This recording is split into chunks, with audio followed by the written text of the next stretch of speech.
ആ പിന്നെ എന്തെങ്കിലും സംശയമുണ്ടോ? ആ ചോദിച്ചോളൂ. ആ ഓ അത്രയും നമ്മളെത്തിയിട്ട് പിന്നെ വീണ്ടും തിരിച്ച് വരാൻ തോന്നണോ? അപ്പൊ വീണ്ടും ഇതേ പ്രോസസ് തന്നെ കണ്ടിന്യൂ ചെയ്യണം. ഒന്നേന്ന് തുടങ്ങണം. അത് ഇനി അടുത്ത ഇതിലേക്ക് ആവാം. അല്ലെങ്കിൽ നമ്മൾ പോവാണ്ട് എന്തിനാ പോണേ? എത്ര കാലം കൂടി നമുക്ക് കൊടുക്കാലോ. നമ്മളല്ലേ തീരുമാനിക്കുന്നത് ഇവിടെ നിന്ന് എപ്പോ പോണോന്ന്. ആ ബുദ്ധിമുട്ടില്ലാണ്ട് അവിടെ എത്താൻ വേണം. ഇവര് തിരിച്ചു വീണ്ടും പോട്ടോ. ഇടയ്ക്കിടയ്ക്ക് വന്നൊന്ന് വിസിറ്റ് ചെയ്യാറുണ്ട്. ആ ഗുരുദേവനിപ്പോ ജന്മം കൊടുത്തിട്ടുണ്ട്.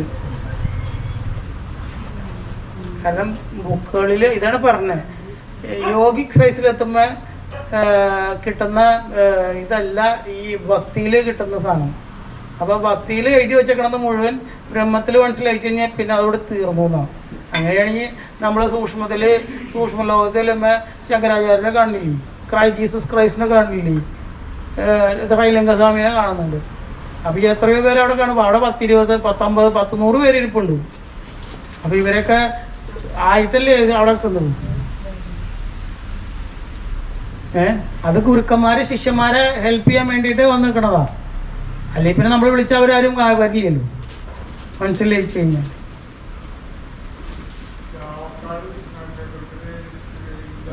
ആ അതാണ് ബോധാനന്ദ സ്വാമി. ബോധാനന്ദ സ്വാമിയാണല്ലോ സമാധിയായത്. അദ്ദേഹം മാത്രമേ ഉള്ളൂ ശ്രീനാരായണ ഗുരുവിൻ്റെ ഏറ്റവും നല്ല ശിഷ്യൻ. നല്ലതാ പുള്ളിയിലെ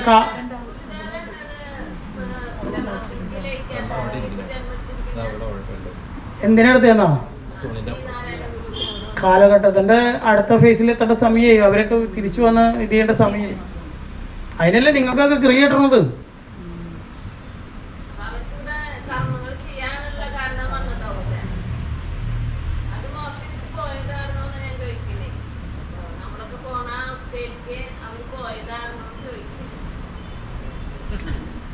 പച്ചക്ക് പറഞ്ഞാൽ സമാധിയായെന്നാണ് ചോദിക്കുന്നത്.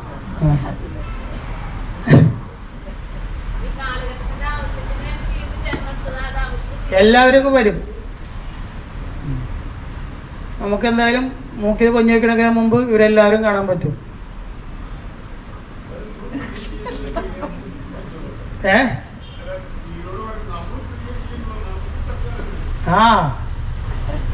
നമുക്ക് കാണാൻ പറ്റും ഗുരുമാരൊക്കെ വരുന്നത്.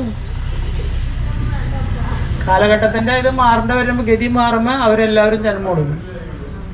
അതിനെ സപ്പോർട്ട് ചെയ്യാനാണ് നമ്മളൊക്കെ നിൽക്കുന്നത്.